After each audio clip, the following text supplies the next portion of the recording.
cineinc.com।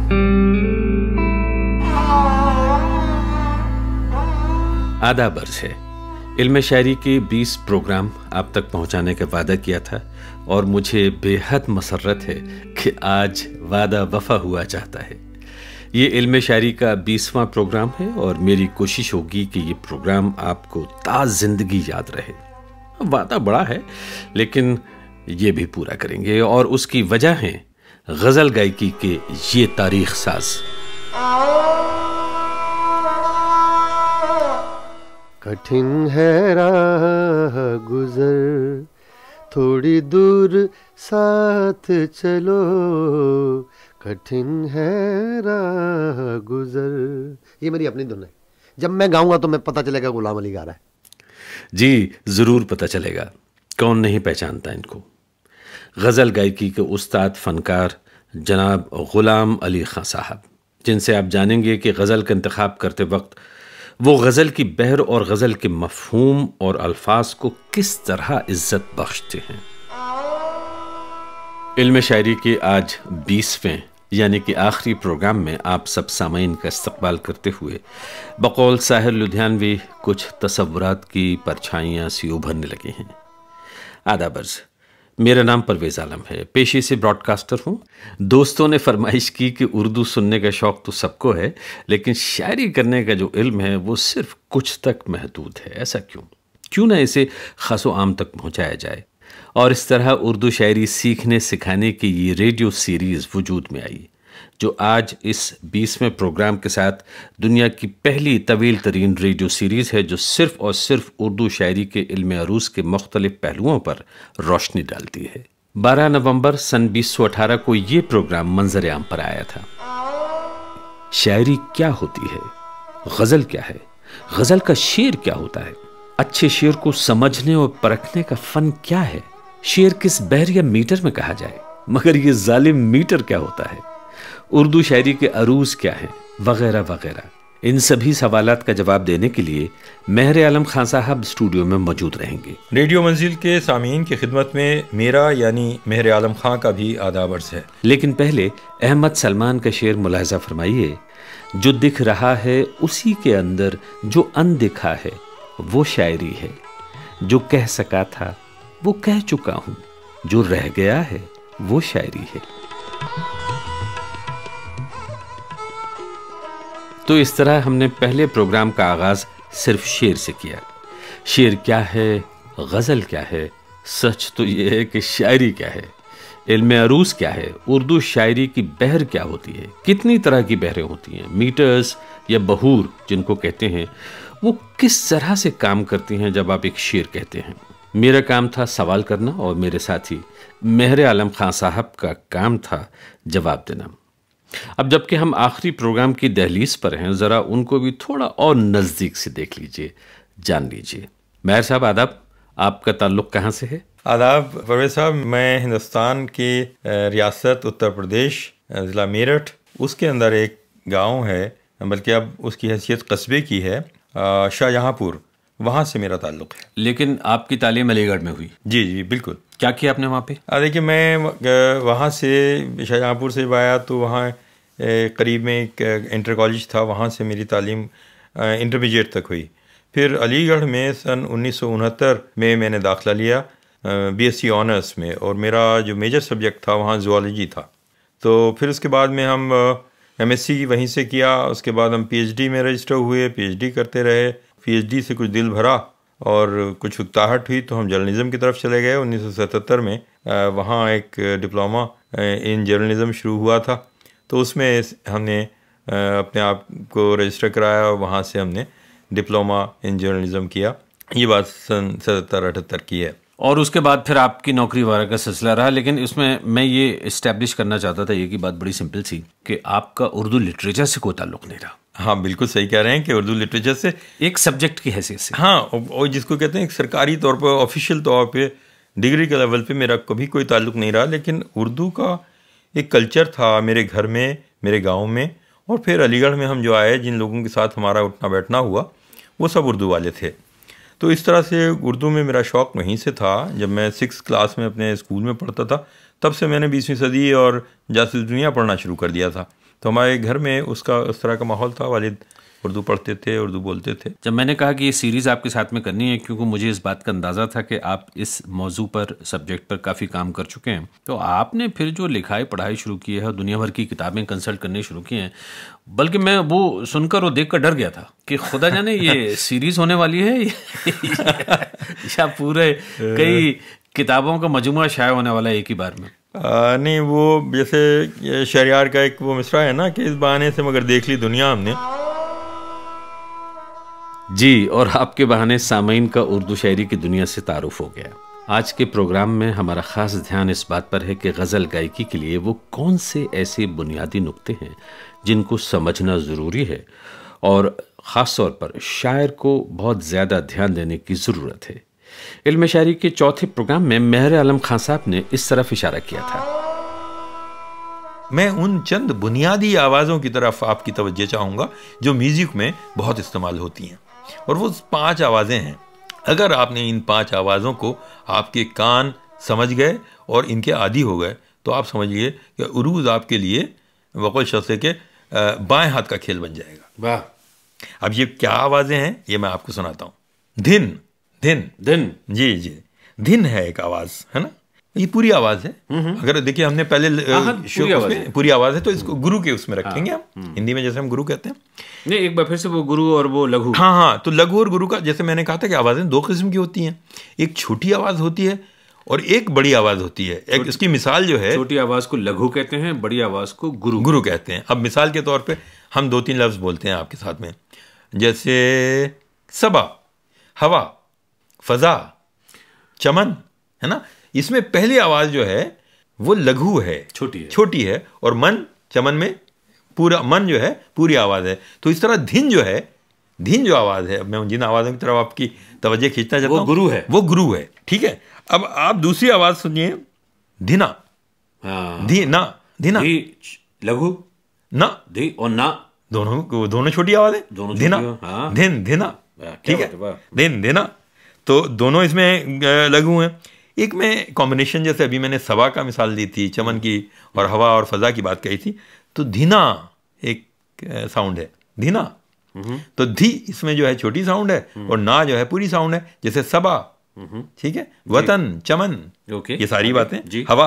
अब एक और चौथी आवाज़ जो होती है वो है धीना, यानी इसमें क्या हुआ, यहाँ गुरु पहले आ रहा है, धी जो है गुरु पहले आ रहा है और ना बाद में आ रहा है, धीना। ठीक है, अब 5वीं आवाज़ जो है वो ये है धान, या इसको हम ताक भी कहते हैं, ताक। अब इसमें पहले गुरु आ रहा है, ता या धा, और न साकिन आ रहा है, तो धाक, ये इसमें छोटी आवाज़ बाद में आती है। तो ये 5 आवाज़ें अगर आपके जहन में हैं तो समझिए है कि आप उरूज़ जो है तकरीबन, मतलब इस स्टेज पे भी आप उसको समझने के काबिल हो गए। मैं तो समझ गया और शायद अब समझाने के काबिल भी हो गया। ये एक इक़्तिबास था या अंश इल्म शायरी के चौथे प्रोग्राम से, जिसमें आर्ट ऑफ उर्दू पोइट्री के जो फंडामेंटल्स हैं, बुनियादी उसूल हैं, उनका जिक्र था, जैसे कि सबब खफीफ और सबब सकील क्या हैं। और अब जिगर थाम के बैठो मेरी बारी आई, गज़ल गायक गुलाम अली खां साहब। ये तकरीबन 1990 की बात है, जब मैं BBC हिंदी सर्विस लंदन में प्रोड्यूसर की हैसियत से काम करता था। गुलाम अली खां साहब के साथ मैंने एक लंबी गुफ्तगू रिकॉर्ड की थी। मैंने उनसे जानने की ख्वाहिश जाहिर की कि आप गज़ल गायकी में किन बातों का ध्यान रखते हैं, बहर और वज़न आपके लिए क्या माने रखते हैं। वो जो उनकी बहर है ना, जो उसका वज़न है, उसके मुताबिक वो लय बननी चाहिए। उसके मुताबिक अगर लय बन जाए तो वो अल्फाज ज़ाहिर होते हैं। उसके मुताबिक अगर टेम्पो ना बने, टेम्पो जैसे दादरा के हरवा 7 बीट का रूपक ताल है या झप ताल है या जो भी है, इसमें इसको देख के बनाना चाहिए कि ये जो गज़ल है ये कौन सा मीटर इसका बनता है। जैसे मिसाल देके बताइए। जैसे ये है कि हैरतों के सिलसिले सोजे नेहाँ तक आ गए, हम तो दिल तक चाहते थे, तुम तो जहाँ तक आ गए। इसका 4 मात्रे का नहीं है वज़न, ना 8 मात्रे का है, ना 16 का है, इसका है 7 मात्रे का। हैरतों के सिलसिले सोजे नेहाँ तक आ गए, 7 मात्रे का है, ये रूपक ताल गिना जाता है। जैसे जहाँ तेरा नक्शे कदम देखते हैं, ख़याबा ख़याबा इरम देखते हैं। हम ढाल तो लेंगे किसी और ताल में भी, लेकिन जो उसका असली ताल है वो उसका एक वज़न होता है। जैसे जहाँ तेरा नक्शे कदम देखते हैं, जहाँ तेरा नक्शे कदम देखते हैं, ये इसका वज़न है। तो इससे हम अगर कहते हैं जहाँ तेरा नक्शे कदम देखते हैं, जहाँ तेरा, ये गलत हो जाएगा। उसकी एक अपनी लय है, उस अपनी लय को अगर पहचाने आदमी गायक, तो वो सही उसकी धुन बना सकता है, सही उसको वाज़े कर सकता है। इसी तरह है कि अपनी धुन में रहता हूँ, ये इसका वज़न है ना, अपनी धुन में रहता हूँ, अपनी धुन में रहता हूँ, 4 मात्रे का है, 1 2 3 4, 1 2 3 4, अब 3 धुन में रहता हूँ, ये 4 मात्रे का है। तो इसी तरह और है मसलन कभी आह लब पे मचल गई, कभी अश्क आँख से ढल गए, ये तुम्हारे गम के चराग हैं, कभी बुझ गए कभी जल गए। इसकी टेम्पो तो ये बनती है ना। अगर इसको इस तरह पढ़ें कि कभी आह लब पे मचल गई, कभी अश्क आँख से ढल गई, ये गलत है।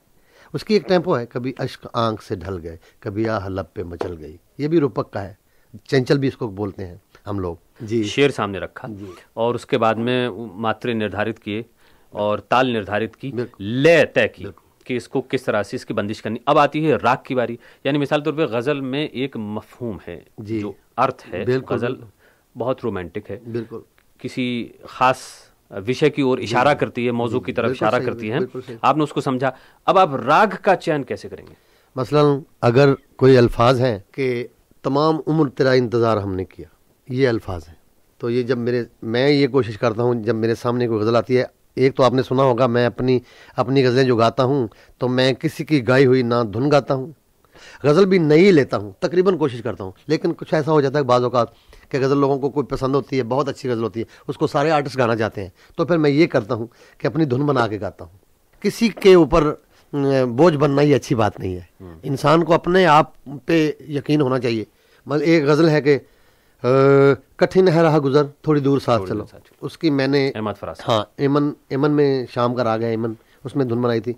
कठिन है राह गुज़र थोड़ी दूर साथ चलो, कठिन है राह गुज़र, ये मेरी अपनी धुन है।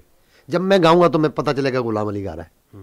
तो अगर कोई और धुन मसलन इसी गज़ल की किसी और की बनी हुई धुन गाता हूँ, किसी सिंगर की, तो फिर वो दूसरे को क्रेडिट जाएगा, या मुझे अगर वो कहेगा कि भाई मेरी धुन गाई है, तो फिर भी मैं झूठा। मैं ये जानना चाहता था कि एक गज़ल है तो उसका कठिन है राह गुजर थोड़ी दूर साथ चलो। जी, जी, जी। अब जैसे इस गज़ल को आपने कैसे समझा और इसको किस राग में बांधना चाहा, ये ख्याल आपको कैसे आता है? ये इस तरह है कि सुरों का अपना जो तासुर है, सुरों का अपना जो माहौल है, रागों का मसलन एक राग ये है कि दनी रे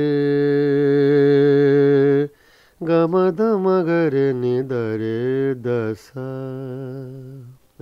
एक का तासुर है समा ग म ब ध नि सा रे नि सा ध नि ब म ब नि ग म रे प ग म रे ध रे। इसमें आपको खुशी लगेगा। उसमें जो है ना पहले वाले में द नि रे ग म द म ग रे नि द रे सा, इस तरह जो कोमल सुरों के राग होते हैं या कोमल सुर उसमें एडजस्ट होते हैं, तो ये रागों का अपना अपना मारवे का और तासुर है।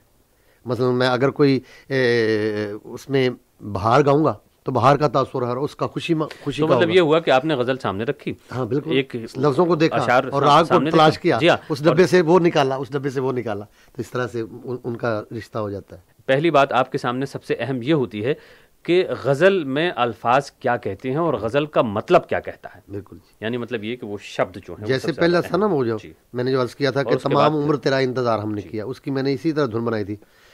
तमाम उम्र तेरा इंतजार हमने किया, तमाम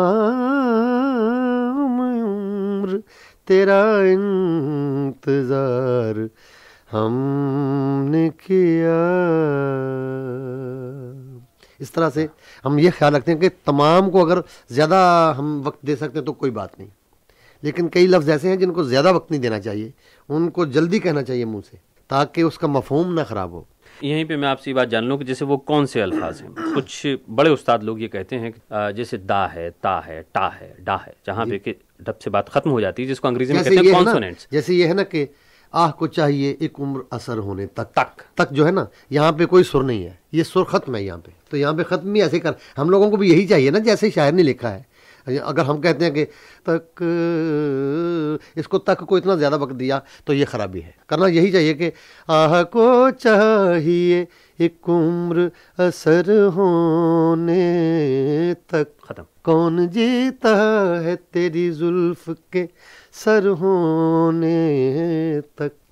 इसकी जो काफ है ना वो बिल्कुल साइलेंट है। इसी तरह से गाने वाले को छोड़ना चाहिए। अगर कोई नहीं छोड़ता तो इसका मतलब है वो उर्दू नहीं समझता, सीधी बात। गालिब अगर मैं भी ना छोड़ूं तो मैं भी नहीं समझता। गालिब का शेर है, दिल ही तो है न संगो खिश्त, दर्द से भरना आए जी। तो अब जैसे अब यहाँ पे क्या है कि खिश्त इसको भी खत्म होता है, दिल ही तो है न संगो खिश्त, खत्म। तो मतलब ये हुआ, मैं आपकी बात से ये समझा कि जहाँ अच्छी तरह से जब गज़ल गाई जाए और ख़ास तौर से गायकी के साथ भी इंसाफ किया जाए और अल्फाज के साथ भी इंसाफ किया जाए, तो वो शब्द जो कि कॉन्सोनेंट अक्षरों के साथ यानी व्यंजनों के साथ ख़त्म होते हैं, वहाँ पे गायकी की गुंजाइश नहीं होती है। वहाँ इसलिए मैंने मुख्तसर जवाब दिया कि ये घंटों भी इसी पे बहस हो सकती है, लेकिन जवाब इसका वही है जी। अगर उसको समझ जाता आदमी तो उसके वो क्या कहते हैं बेड़े पार, अगर नहीं समझा तो बस बेड़ा दरमियान में है। अच्छा, इसके अलावा खान साहब और किन चीज़ों पे आप जोर देते हैं गज़ल गाते वक्त, और जिन चीज़ों का ध्यान रखते हैं? ध्यान में ये रखता हूँ कि टेम्पो के साथ साथ रहे और सुर जो है वो बिगड़े नहीं। सुर का बहुत नाजुक मामला है ना, आम लोगों को पता नहीं चलता, हम लोगों को चलता है। ये थे गज़ल गायकी के अजीम फनकार उस्ताद गुलाम अली खां साहब। अब आप खुद ही सोचिए कितने लोग हैं ऐसे जो गज़ल गाते वक्त इन बातों का ध्यान रखते हैं जिनकी तरफ गुलाम अली खां साहब ने इशारा किया। कितने लोग हैं जो गज़ल लिखते वक्त मौसीकी की बारीकियों का ध्यान रखते हैं। रेडियो सीरीज़ इल्म शायरी के पिछले 19 प्रोग्रामों में हमने बहुत तफसील से उन बातों का जिक्र किया है जो उर्दू शायरी को समझने, परखने और लिखने के लिए बेहद अहम है। शुरू के 6 प्रोग्रामों में हमने उर्दू शायरी की तारीख़, शेर का मेयार, अल्फाज का इंतखाब और शायरी के बुनियादी उसूलों पर बात की, और फिर 7वें प्रोग्राम में उर्दू शायरी की बहर या मीटर पर गुफ्तगू शुरू हुई थी। बहरे रजज़, बहरे वाफिर, बहरे कामिल, बहरे मुतकारिब, बहरे मुतदारिक नाम की बहुत सारी बहरें सामने आई थी, तबसरा हुआ, और साथ ही 10वें प्रोग्राम में मुरक्कब बहरों यानी कि कंपाउंड मीटर्स पर भी लंबी बातचीत हुई थी। 11वें प्रोग्राम में एक बार फिर ज़हाफ़ात यानी कि कैटलिक्सिस पर रोशनी डाली गई, फिर मज़ीद बहरों का जिक्र हुआ। 18वें प्रोग्राम में गज़ल की सबसे मशहूर बहरों का अरूज़ी तज्ज़िया या प्रोसोडिक एनालिसिस पर हमने तवील बातचीत की थी। और गुज़िश्ता प्रोग्राम में यानी कि इल्म शायरी के 19वें एपिसोड में हमने उर्दू की 3 मकबूल तरीन बहरों का जश्न मनाया था। पूरी सीरीज़ में फिल्मी और गैर फिल्मी गज़लों को गुनगुनाया गया। खैर, तरन्नुम से गज़ल पेश करने का सिलसिला तो पूरी सीरीज़ में जारी रहा। एक झलक उसकी भी। कुछ तुझको खबर है हम क्या क्या है शौर शदारा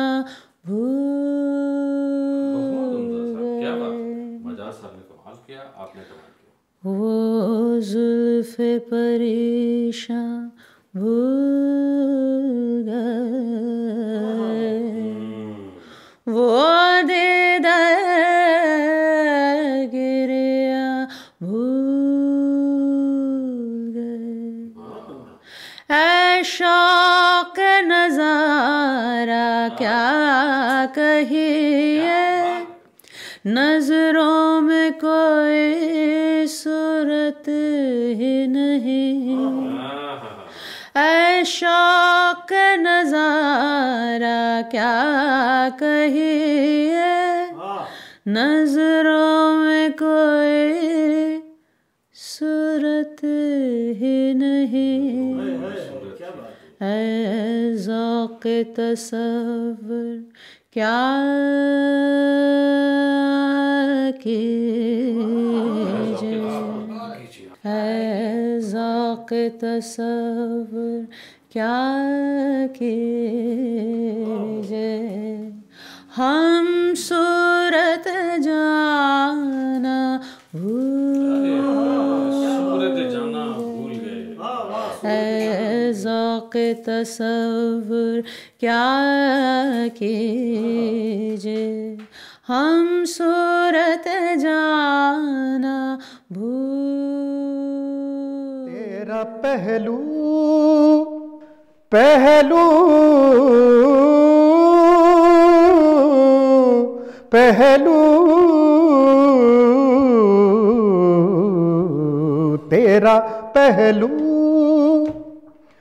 तेरे दिल की तरह आबाद रहे, आबाद रहे, आबाद रहे तेरा पहलू पहलू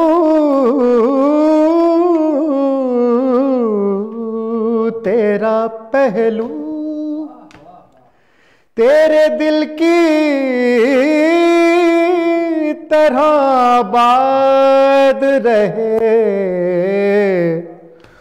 तुझ पे गुजरे ना क़यामत शब तन्हाई की, तुझ पे गुजरे ना क़यामत शब तन्हाई की। उसने खुशबू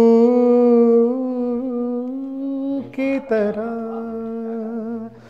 उसने खुशबू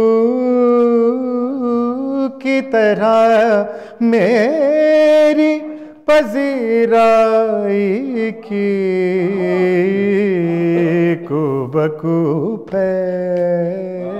फैल गई बात शनासाई की, कुबकू है मैं कदा यहाँ रिंद हैं, ये है मैं कदा यहाँ रिंद हैं, यहाँ सब का साक़ी इमाम है, ये है मैं कदा यहाँ रिंद हैं, यहाँ सब का साक़ी इमाम है, ये हरम नहीं है शेख जी, यहाँ पार साई हराम है, ये है मैं कदा यहाँ रिंद है, जो जरा सी पी के बहक गया उसे मैं कदे से निकाल दो, यहाँ कम नजर का गुजर नहीं, यहाँ अहले ज़र्फ़ का काम है, ये है मैं कदा यहाँ रिंद है, कोई मस्त है कोई तिश्ना लब और किसी के हाथ में जाम है, कोई मस्त है कोई तिश्ना लब और किसी के हाथ में जाम है, मगर इसका कोई करेगा क्या, मगर इसका कोई करेगा क्या, ये तो मैं कदे का निज़ाम है, ये है मैं कदा यहाँ रिंद है। हो गई है पीर पर्वत सी पिघलनी चाहिए,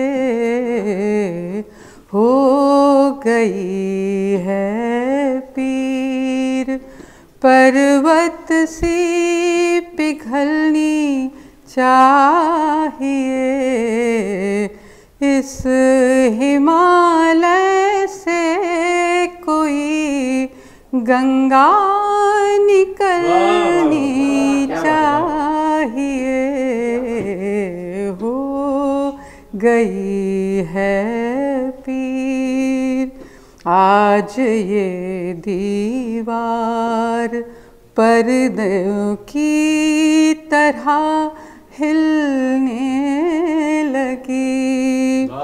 शर्त लेकिन थी कि ये बुनियाद हिलनी चाहिए, हो गई है पीर। बख्शी है हमको इश्क ने, बख्शी है हमको इश्क ने, वो जुर्रत मजा डरते नहीं सियासत, डरते नहीं सियासत, अहले जहां से हम डरते नहीं सियासत। शेफाली फ्रॉस्ट, मेहताब मल्होत्रा, ममता गुप्ता और नासिर हारवानी ने अपनी गुलकारी से इल्म शायरी की बज़्म में 4 चांद लगाए। आप सबका बहुत बहुत शुक्रिया। और साथ ही शुक्रिया सिनेंग की डायरेक्टर अचला शर्मा का, जिन्होंने हर गांव हर मंजिल पर चिराग चलाए रखे अपना ताउन दिया।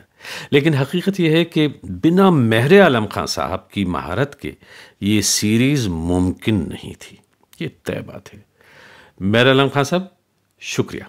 देखिए, शुक्रिया की कोई ज़रूरत नहीं है परवेज़ साहब, क्योंकि इस प्रोग्राम में हम दोनों का ताउन रहा और ये हम दोनों की मुश्तरका दिलचस्पी थी, तो इसलिए किसी का किसी को शुक्रिया ड्यू नहीं है। और शुक्रिया तो रेडियो मंजिल का कि ये मौका हमें एक साथ ये प्रोग्राम पेश करने का हमें मिला। मेहर आलम खां साहब, जब हमने ये सीरीज़ शुरू की थी तो अंदाज़ा नहीं था कि ये मामला 20 प्रोग्राम तक पहुँचेगा, बल्कि और इससे आगे भी जाएगा ऐसा भी नहीं सोचा था।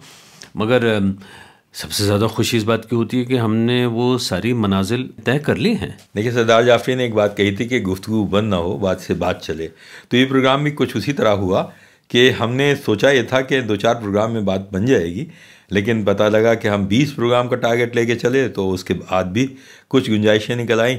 और फिर ये कि हमने कुछ पॉपुलर गज़लें भी आपको सुनवाईं और उनकी अरूज़ी यानी तौर पे उनका तज़किया भी पेश किया।